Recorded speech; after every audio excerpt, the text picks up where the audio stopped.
Thank you so much. It's perfect. So in December, I was in Phoenix, and I was the first person ever in the hot seat. I listened to every workshop you do multiple times that you said, get ready to be ready. And I just made that my mantra in life. And so a couple of things have happened, and I want to dive deeper into getting more, even more into the receiving mode. And before you do, yes, we just want to ask you, because we can feel how much you mean everything that you just said and what you've been doing. We just want to make sure that we've got the right emphasis on get ready to get ready, because it sounds like trying, and that's not what we mean. Because if we say get ready for this, that's trying too hard. But if we say get ready for this, that's not trying too hard. We're just emphasizing that in light of the conversation that we just had. Yeah. So in my readiness, I have been meditating every day, visualizing, doing rampages of appreciation, hiking, chilling out with my dogs, and working when I feel inspired, which I have been. So my business partner called me and said, hey, hun, which always means that he wants me to do a lot of stuff. So I said, hey, hun. And he said, I think it's time for us to do a TV show, because I owned the sales rights on Minecraft and World of Warcraft and Call of Duty, and he started Tap Out, and we teach people how to do t-shirts. And I said, that does sound like a good idea, but let's do XYZ first, and then I'll go talk to the production companies. And then 2 days later, out of the blue, a production company emailed us out of the blue. I had made zero conversation effort and said, we have a show on A&E that we want you to do. But let's note that as your business partner is asking for something maybe further down the road, you say, knowing, because you've been practicing getting ready to be ready to be ready, and so you offer that clarity. In other words, there's just a little piece of something that should come first.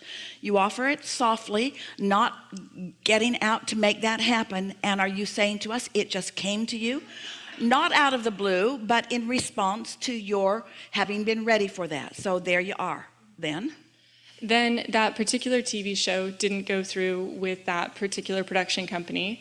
And I'm not making any effort to make that happen still. Because you were ready for that, but not ready for all of that. And so the fact that you were ready for that, ready for that, ready for that. So if there's no impatience about what didn't happen, you're further along than you were, aren't you? And what's the attitude in being further along than you were? What's the feeling of that? It feels amazing. Victory. Yeah, victory. Yeah. Success. In other words, further along than you were, not all the way over there, but further along. And that manifestation as it came is really something worth vibrationally celebrating, which is what that emotion of exhilaration and satisfaction, the emotion of satisfaction is. And then so it's a three-pronged thing, the TV show, and then I've been wanting this house in Boulder, this beautiful multi-million-dollar house. And every time I think about getting the house, then it's resistance. Because you weren't ready to be ready to be ready, because you know too much. If you had said this beautiful house,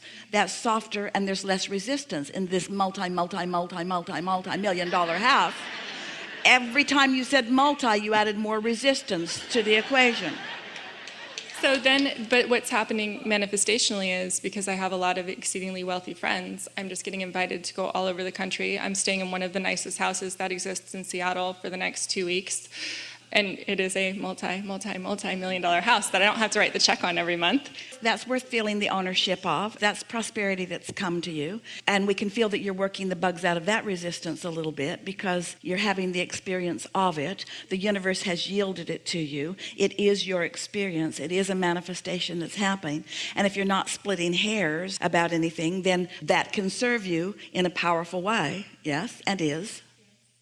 And the same with the relationship. I had an amazing man come in, and it's just not quite the right one, but I am celebrating that, this is so nice that this came. Success. Yes. And so this getting ready to be ready is taking on a whole new meaning to you, isn't it? In other words, instead of taking score all the way out, you're happy to see that the universe is yielding what you are vibrationally equivalent to.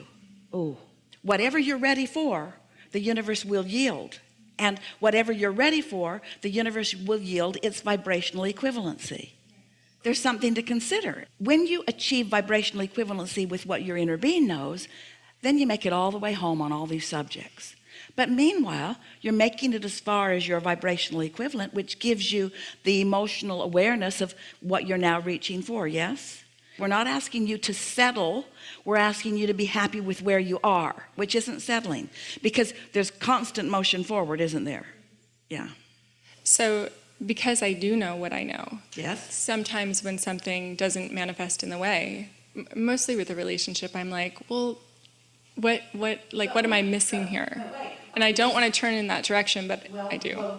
Well, we do for a moment, because I do know what I know, and we want to say, but there must be something that you do not know. You must think you know something that you don't know. And this is the thing that we're just having this conversation for the first time ever about. Your inner being knows everything that you're asking for, and you think you know it, but you don't really know it until you're vibrating it. Can you follow that? Until you're really vibrationally equivalent, until you have really allowed the universe to yield it to you in its fullness, you don't really know it. So are we saying it takes the full manifestation to really know it? Well, no, because that means you'd have to be there and already have, that would mean you'd already have to live in a multi-million-dollar house in order to attract another multi-million-dollar house, and that is not the case at all. So the piece that you're not quite knowing came in the words, the evidence of it came in the words, maybe you didn't say the words, maybe you just offered the vibration of it. When you're taking score, what has come in the form of a relationship isn't everything that you wanted, and it's that awareness that there are missing pieces that is keeping you vibrationally equivalent to the absence of what you want instead of to the presence of what you want. Are you following us? She's been listening to us for a long while, and this is really leading edge conversation that we're having here. And the thing that we really want you to hear is, again, what we're talking about is being able to divert your attention from what is and put your attention upon what is wanted. And they're sometimes very far apart. In this case, not that far apart. But still, if what is has more of your attention than the vibrational essence of where you're going, then there's not satisfaction. And that's why our friend offered such important conversation. She was receiving the block of thought when she offered it. She said, I'm creating emotionally. I can feel that there's an emotional conversation that I'm having. Can't quite find the words. In fact, couldn't find the words, the essence of it. So what we're saying is, it will be really satisfying when you are all the way there with that partner that you have created. That will be really satisfying. The question is, can it be satisfying now? But that's the part that you said I might be missing something, because as long as you're noticing that there's something missing, then it's not satisfying now. And that's the thing that trips you all up about so many things, is that you're so accustomed to being satisfied when you get the whole enchilada that you don't allow it to keep evolving as it would if you could just cool your jets and be happy with it as far as it's come along the way. And you said some of that. You said, and then out of the blue, I didn't even ask for a production company, and then someone called me and there they were. What are you going to take away from that? Are you taking away the satisfaction of you merely had to say the words and there it was? Or you merely had to say the words and they came but then it went away? Where are you leaving that emotionally? So with the production company, it's quite easy. I'm like, oh, this is a total win. Obviously, people want to watch this. Quite easy, Good, because there's quite not easy. so much invested, because you don't have beliefs that are working against you. That's like blue glass and feathers and butterflies. It's easy to have that free-flowing thought about that, and harder relative to the other, but it's still the same thing. Yeah. So I have two questions about that. How do I get from there to there? Like, how do I turn my attention away from something that I want so much? And I've softened it so much over the years. Isn't that the big question? Say it again. Yes, it is. Say it again. So I want a life partner. How do I? Just ask that question again. How do I turn my attention away from something that I want so much? From something that I want so much. That I want so much. There's a clue. There's a clue. In the wanting it so much, there's awareness of the gap. And so when we're talking about vibrational equivalency, do you think there is any gap in the vibration of your inner being between the vortex version and the full manifested version? No gap whatsoever. Gap. And it's natural that there would be, because your humanness is sticking out like a sore thumb. In other words, everybody's doing it, but this is what you're reaching for. You've got to feel the certainty of it, not the trepidation of it, not the tentativeness of it. And it's easier to do in things that you don't care about so much, or it's easier to do in things where you've had lots of success, or it's easier on subjects where you think there are endless avenues, but somehow you've convinced yourself, and this is the answer you've been looking for from us, and we usually don't give you an answer like this. We usually ask you to live enough life until it comes to you, but you've convinced yourself that there is rarity in this relationship that you want. I have. There isn't rarity. There's just a vibrational belief in it that is making it hard to find, but it's not. Production companies, yeah, they'll come anytime you just relax and allow them. Almost everything comes to you as soon as you relax and allow it. Not that. That's rare. Perhaps non-existent.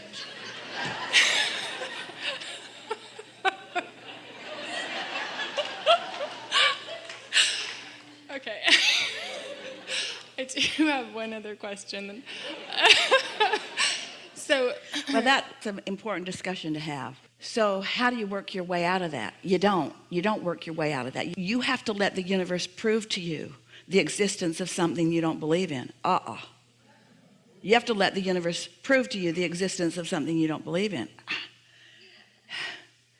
You can't. The universe cannot prove to you the existence of something that you don't believe in. It can't happen. It can't happen because those two competing forces are going on within you. So you either have to distract yourself and stay off that subject altogether, or you have to soften that. But that's the thing. You see, you've thought so much about it. That's why these two conversations were important to have together. You've thought so much about it. This is that effort factor that we're wanting you all to kind of water down a little bit and try a little less hard and expect a little more. Yeah. So sometimes, because I have been listening to you for years and years, and I have wanted a relationship for years and years, so then it doubts my ability to actually create it. So how do I move through that? By hearing these words that you've heard us say so many times. What is doesn't mean diddly squat, and neither does what has been. But if what is occupies enough of your attention that you keep perpetuating it, then it keeps changing to more of the same. Things are always changing to more of the same. So our friend asked it at the first question today, how do you change a belief when reality is proving your belief wrong or your belief right? How do you change a belief when what you believe keeps showing itself to you? Well, you've got to accept something beyond the physical reality. That's why we are so smug about what we bring to the party. And almost everyone stands there. What is so easy to believe because there are so many facts swirling all around it. What is so easy to believe. And we say, yeah, but there's something else that you could believe in, a vortex. And you say what? A vortex? What's that?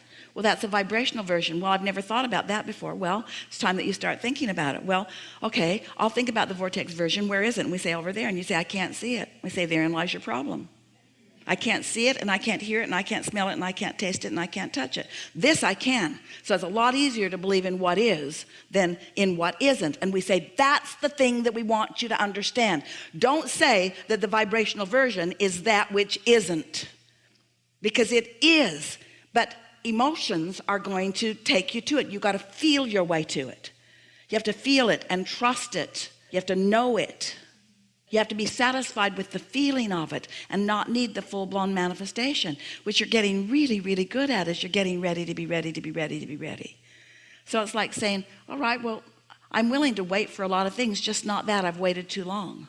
I'm tired of waiting for that. I don't want to wait for that anymore. And we say, then you can't get there. Not only do you have to wait, you got to be satisfied while you wait. Oh, Abraham, now you've gone way too far.